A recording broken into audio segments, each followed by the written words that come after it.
voters. New Jersey Congressman Jeff Van Drew posting on X earlier this week, hundreds of thousands of Americans dead from fentanyl overdoses, Mexican cartels operating in all 50 states, an administration that still claims the border is secure. President Biden's weak leadership has failed the American people. And the congressman joins us now. Sir, welcome back to National Report. You know, we've been talking about this all morning, the failure of the bill and the Senate Majority Leader bringing it forward knowing he didn't have the votes and yet blaming Republicans for the failure. Does this in any way backfire on Republicans who have advocated for border security in the past? I don't think it hurts Republicans. I think we have to get the message out. This is so important. What they're doing, quite frankly, the Democratic Party is awful in this case. This is a bad bill. I want everybody to understand it's a bad bill. It codifies and regulates illegal immigration to make it just part of what is normal, to allow it and to process it faster. It doesn't stop, catch, and release. It doesn't have the stay in Mexico policy. It doesn't have immediately expedite back to the country of origin. It doesn't have anything like Title 42 in it. It doesn't finish building the wall. The list goes on and on. And you know what the worst thing of all is? For them to be so disingenuous to create a bill that's a bad bill because they just want to say that they did something because an election's coming up, but they refuse to do the real thing. We don't even need a bill. We did a good bill, H.R. 2, that does all the things I spoke about, but we don't need to do a bill because President Biden, and this is the harsh part of this that's so true, he has the right to do it right now. He undid all the protections, all the border control, everything that we did have on the border by his executive orders. He undid everything Trump did. He could put it back in one day. He refuses to do so. They come up with a bogus, bad bill. And I don't mean to be harsh, but it's a piece of garbage. And it's on the front to the American public, most especially on Memorial Day, when men and women died to keep our country solvent, to keep our country strong, to keep the experience of the great American exceptionalism alive. And this is what they put forward. It disgusts me.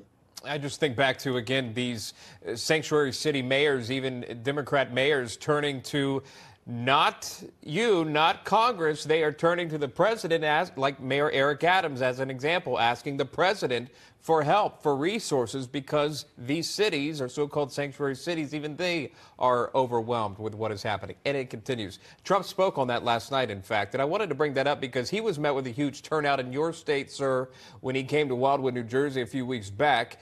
I wanted your thoughts on yesterday's crowd in the South Bronx. He was told he wasn't welcome there by Congresswoman AOC and others. Apparently he was welcomed by thousands. Do you see a shift in the demographic of the Republican Party? Real quick, we'll talk about the first rally first that we just had last week. Sure. Over 100,000 people there.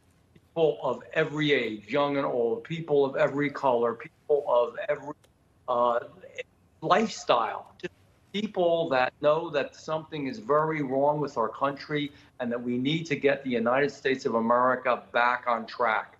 And you know what the people in the South Bronx know? They know if they can do what they're doing to President Trump right now by coordinating an attack against him. First, they tried to impeach him, and that wouldn't work. And then they tried to take him off the ballot the way they do in communist countries, and that wouldn't work. And then finally now they're coordinating a legal effort, corrupting the legal system to try to go after him. So reminiscent of dictatorships and oligarchies and communist countries. Is awful. And you know what those people knew in the South Bronx? Damn it, if they can do it to the successful man who did well in business, who just wants to tell the truth about what's going on in our country and fix the country, God help us. What could they do to each and every one of us if we disagree with them?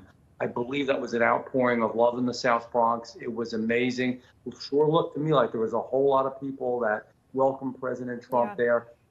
They're going to be a big surprise on election day. Yeah, you know, even at the top of this hour, we played an advertisement by the Biden campaign, and I'm summarizing it here, but they were accusing Trump of being a racist, a white supremacist.